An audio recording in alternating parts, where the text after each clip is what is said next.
Why is it that a lot of black activists or like pro-black people, why is it that most of them end up dating white people? Not all of them, but most of them historically have ended up marrying or dating white people. Dating is not an issue really, because you could date whoever the fuck you want, but the marrying part, but like they end up with their long-term partners being white people. And I was just like thinking about this and I'm like, that's actually a very good point and a very good question to pose. Why is it? You know what I mean? Apart from anti-blackness being like the obvious reason usually, because just because you're pro-black and you're a black activist does not mean you won't be anti-black, because you can still be anti-black and you be like, ooh, black, da da da, outwardly, but privately you anti-black, and that can be one of the reasons why they end up dating white people. That's one I thought was obvious that everybody, I feel like if you've not thought about that, like, you should. Because me myself as well, I'm married to, you know, a white man. I don't know if you don't know, but I'm married to a white English white man, and I would categorize myself as being very aggressively, vigorously pro-black. Like, I want to put that out as the image. I want to live in it. I want it to be all within my skin. I want my whole life, my whole decisions to project pro-blackness. My cats are fighting. They're anyway, so basically, historically, if you'd look at me, you'd be like, huh, she was pro-black, putting out pro-black videos. Why was she also, you know, dating and marrying a white man?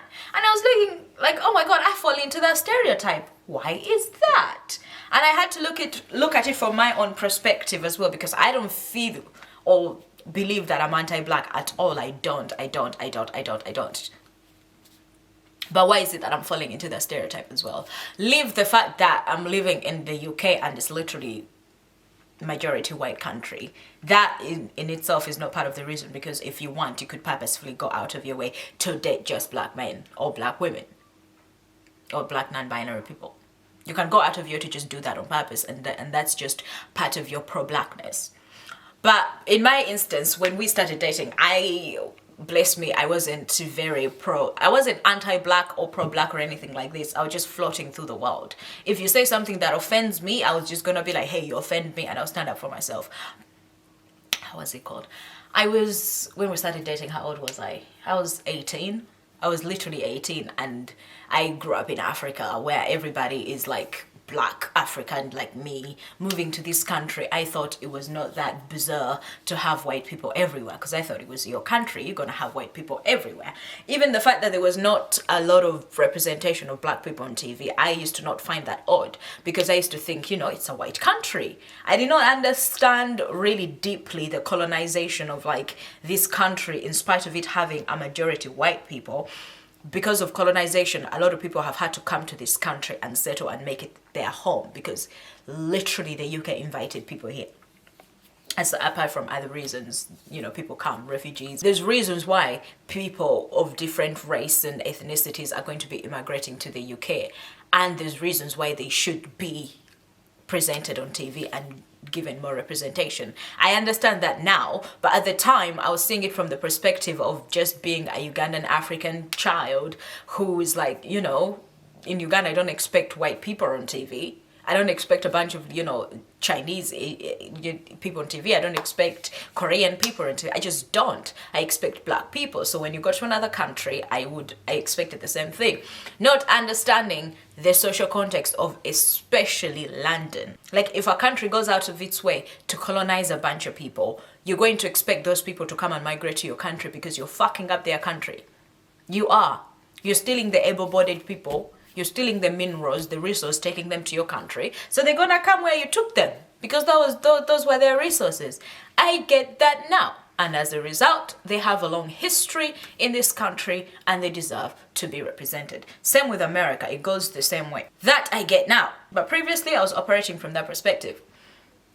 And that's why basically I wouldn't watch a TV being like, oh, when are we going to have a black Sherlock Holmes?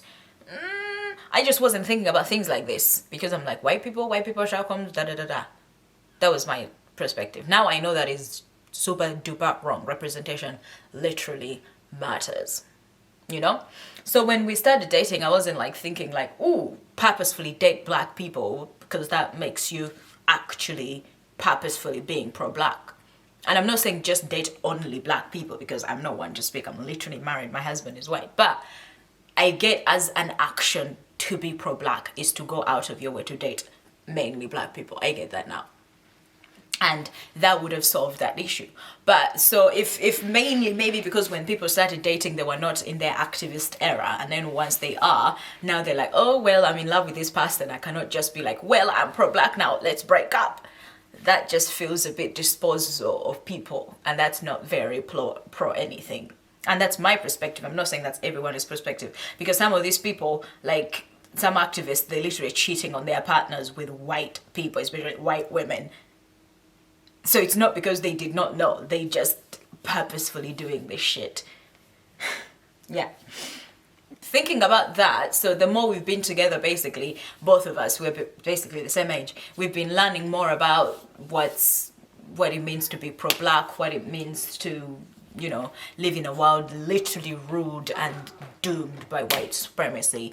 We understand the privilege of how he's treated so much more better than I get treated in the same environment, because sometimes people might have the excuse of like, oh, he's older than you, he's getting more respect. But no, in our situation, we're the same exact age. Literally, we have the same exact basically aesthetic. He's grown out his hair naturally. He does not do shit to his hair. Same with me. I've grown out my hair. I don't do shit to my hair. We live a very similar, basically mirrored lifestyle. The only reason anybody would choose to treat us differently, it's because they are treating him as a white man and they're treating me as a black woman in a negative way. Does that make sense? So there is literally no reasons why. So when you are in that sort of situation, in my situation, you kind of like notice how, in spite of you being the same and feeling equal to you, people treat you differently. Like one time we went to Uganda and we were going in a shopping mall to go eat some food. And it was a very, very hot day and I was tired. I needed to sit down. But out of the both of us, a security guard, a grown-ass adult man, offered this other adult man a seat. And me, 5'0" nothing, I was just stood there. Just stood there, and then my husband had to literally be like, no, give the seat to her. And then he thought in his mind, the security guard, oh shit, she needs a seat too now.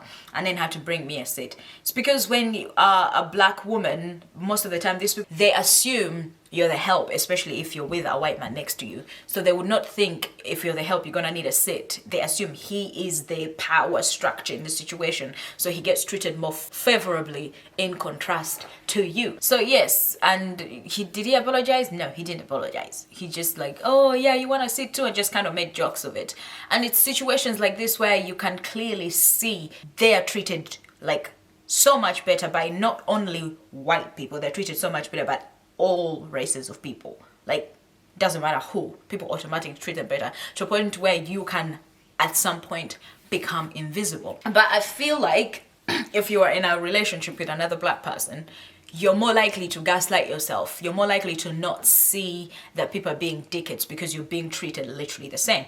If they're being racist, they're not gonna give both of you seats. Both of you, you're gonna be standing, and then you're gonna question. You're gonna be like, did that person not give us seats because we're black? Is it because they just don't have seats? So you're just going to question it more. But it's hard to question it when you see the white man being given a seat and you are not being given a seat. It is so hard to gaslight yourself. He can't gaslight himself unless he's genuinely a prick and wants to be racist to you.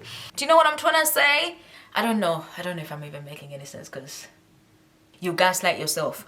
I don't know. I'm open to being like, you know, taught in the comment section. Like if I'm saying anything wrong, honestly, just comment down below. I will rephrase and think about my points, because this is not a very built thought. I'm just bringing it out there for all of us to converse about it. If you feel like I'm making sense, please let me know down in the comment section. I could make another video, you know, expanding more on this. It's like every single day you see the racism. It's like everywhere, because people can't help but treat white people better. They just cannot help it. They just cannot help it. They just cannot help it, even when white people don't deserve it. It's sometimes it's even a fear-based situation. Like in Uganda, when we lived there for a minute, people just treat white people, and you can tell it's based from fear, because there is a colonial like of, if you don't treat them better, you're just gonna get punished. So people just automatically treat them better than they would even treat native people. And that can be money motivated. There's a bunch of reasons why. Still not a good thing, because you shouldn't be treating them better based on their race and treating black people worse in their own country. Especially, that just hurts. Well, if you're black and you're two black people, people just treat you like you're two black people, and you live life like you're two black people. There's no construct, there's no a constant reminder. And I think that's probably why. Is that why they would date white people more though? Maybe then you should date them less, because there's a constant reminder then. See, now my thoughts are flipping. Because why are all these activists cheating on their black wives with white women? I don't understand this. It's like an epidemic. Maybe it's because like when they try to talk to, but it's not even black women, because black women will be getting it more. So let me see it from perspective of black women dating a white man. I can see that, because you could be trying to tell some of these black men like, hey, racism is going on, and they're like, what do you know? You're a woman. Because some men think women only experience privilege. We don't experience everything else. So you try to tell them about the intersectionality of race and shit, and they just refuse to see your side your way. Because they think because they're a man, they're experiencing racism worse than you could ever imagine. And then it will be hard trying to like convince them. That's not been my experience. This is just me speculating. You know what I mean? Versus somebody, if they're a different race, it's harder for them to gaslight you. It should be harder for them to gaslight you, because it should be obvious and evident. And if they are gaslighting you, my God, they are not good friends. Yeah. This is becoming a harder topic than I thought. Yeah. Guys, tell me in the comment section, why do you think a lot of pro-black or black activists end up being married to or keep cheating with their partners with white people? It's like, what was I gonna say? Black people, we are taught to not call out racism. We are taught to gaslight ourselves first. And if your white partner actually truly loves you, they're going to be brave enough to call it out and not gaslight you, because they have no reason to gaslight themselves about racism. If they're not being racist, they shouldn't have any reason to. So they should even be calling it out way more before you do, because we have like a myriad of reasons. We pretend we're like, oh, maybe they're having a bad day, maybe this, maybe that, maybe, I saw it wrong, maybe I'm having a bad day. We literally gaslight ourselves first, but versus the white partner who should genuinely be saying like, no, that was wrong, don't gaslight yourself, let me go speak up for you. That should be the reasons probably why, but I don't think so. So I'm leaving this video with I don't know. And I just kind of gave you a little bit of history of my relationship and stuff. But yeah, that's it, people. Don't eat me up, okay? This is not like a built, what is it called? The thought process is getting built, opening to learning. Yeah. If you are pro-black and you're dating somebody white, somebody non-black, tell me in the comment section, why do you think pro-black people, especially you, are in a relationship with a